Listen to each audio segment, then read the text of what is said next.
নমস্কার বন্ধুরা, welcome to Manasi home diary.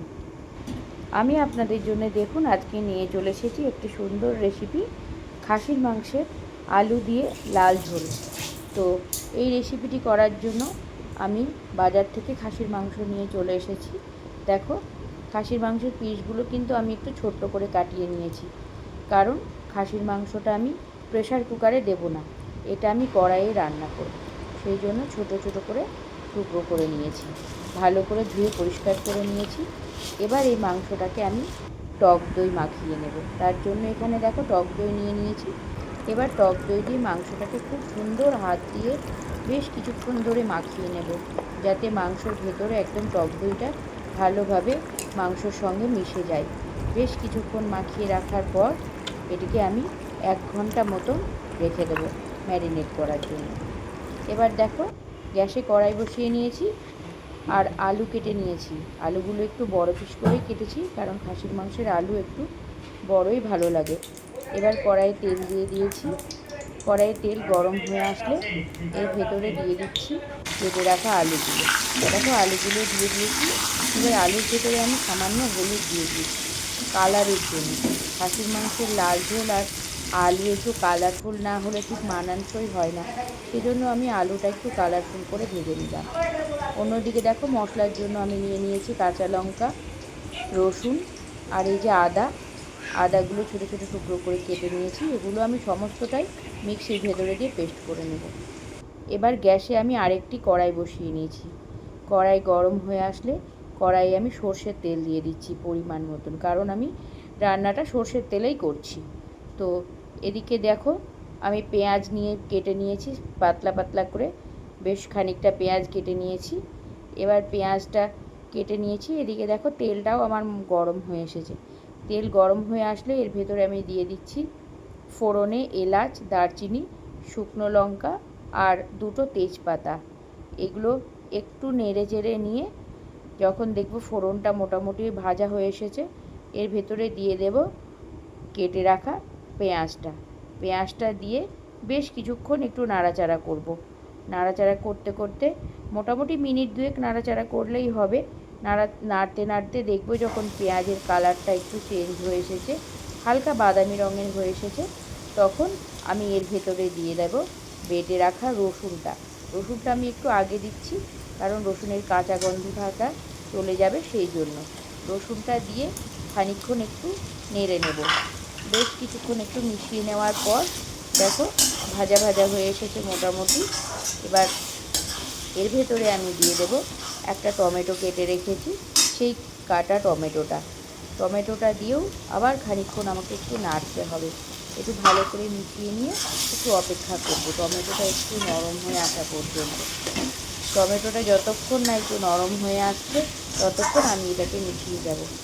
এবার দেখো, আমি 3টে গোটা রসুন সুন্দর করে পরিষ্কার করে দিয়ে এর ভেতরে দিয়ে দিলাম। খাসির মাংসের ঝোল আর রসুন না হলে ঠিক জমে না, সেই জন্য আমি এর ভেতরে রসুন দিয়ে দিলাম। রসুনগুলো খেতে খুব ভালো লাগে, আর আমার বাড়ির সকলেই এই রসুনটা খেতে খুব পছন্দ করে। এবার এইটা একটু ভালো করে মিশিয়ে নিলাম।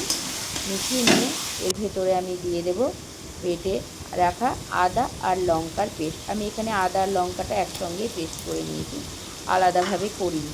তোমাদেরকে তো দেখিয়েছিলাম আদা লঙ্কা নিয়েছি। এবার দেখো, আদা লঙ্কাটা দিয়ে সামান্য একটু জল দিয়ে দেবো আমি। জল দিয়ে এটাকে মেশাবো। এবার মেশাতে কিছুক্ষণ পর এর ভেতরে আমি দিয়ে দেবো দিয়ে দেবো জিরে আর ধনে গুঁড়ো। আমি এখানে নিয়ে নিয়েছি। তোমরা অবশ্যই চেষ্টা করবে জিরে গুঁড়োর থেকে ধনে গুঁড়োটা একটু বেশি দেওয়ার। খাসির মাংসে জিরের থেকে একটু ধনেটা বেশি দিলে আমার মনে হয় টেস্টটা একটু বেশি ভালো হয়। তো এইগুলো দিয়েও ভালো করে মিশিয়ে নিয়ে এবার এর ভিতরে দিয়ে দিচ্ছি লবণ আর হলুদ। দিয়েও আবার এটাকে বেশ কিছুক্ষণ কষাতে মোটামুটি মিনিট 5 কষানোর পর যখন দেখবো মশলাটা অনেকটাই ভাজা হয়ে গেছে, তেল ছেড়ে এসেছে, তখন এর ভেতরে দিয়ে দেওয়া হবে একটু লাল লঙ্কার গুঁড়ো। কারণ লাল খাসির মাংসের ঝোল আর সেখানে একটু লাল লঙ্কা না দিলে কালারটা তো ঠিকঠাক আসবে না, সেই জন্য এখানে আমি দিয়ে দিলাম একটু কাশ্মীরি লঙ্কার গুঁড়ো। আর এবার দেখো মশলাটা থেকে আমার তেল ছেড়ে এসেছে। এবার টক দই দিয়ে মাখিয়ে রাখা মাংসটা আমি এর ভেতরে দিয়ে দেবো, দিয়ে খুব সুন্দর করে আমি এটাকে মিশিয়ে নেব, সমস্ত মাংসটাতে যেন মশলাটা ভালোভাবে মেখে যায়। তারপর আমি গ্যাসের ফ্লেমটা হাই করে দিয়ে এবার ঢাকা দিয়ে দিলাম 10 মিনিটের জন্য। 10 মিনিট পর দেখো আমি ফেরত আসলাম, মাংসটা থেকে বেশ খানিকটা জল ছেড়ে গিয়েছে। আর একবার একটু নেড়ে দেবো, নেড়ে দিয়ে আবার একটু অপেক্ষা করব। তারপর আবার ঢাকা দিয়ে দেব। ঢাকা দিয়ে মাংসটাকে আমি এইভাবেই রান্না করব। ঢাকা দিয়ে দেখো এবার গ্যাসের ফ্লেমটা আমি একটু লো করে দিলাম। এইভাবে গ্যাসের ফ্লেমটা লো করে 20 মিনিট মতন আমি এইভাবে রেখে দেব। 20 মিনিট পর ফিরে এসে ঢাকনাটা খুললাম, দেখো আরও কত জল বেরিয়েছে। বাইরে থেকে আমি এখানে আপাতত কোনো জল আমি এখনও দিইনি, এই খাসির মাংসের জলটাই বেরিয়েছে, ওই জলেই মাংসটা খুব সুন্দরভাবে সেদ্ধ হয়ে যাবে। শুধু মাঝে মধ্যে একবার করে ঢাকা দিয়ে আর ঢাকা খুলে নেড়ে দিতে হবে যাতে তলা থেকে ধরে না যায়। তো দেখো আবার আমি ঢাকা দিয়ে দিলাম। এইভাবে বেশ কিছুক্ষণ রাখার পর আমি ঢাকাটা খুলে নিয়ে দেখলাম জলটা অনেকটাই টেনে এসেছে।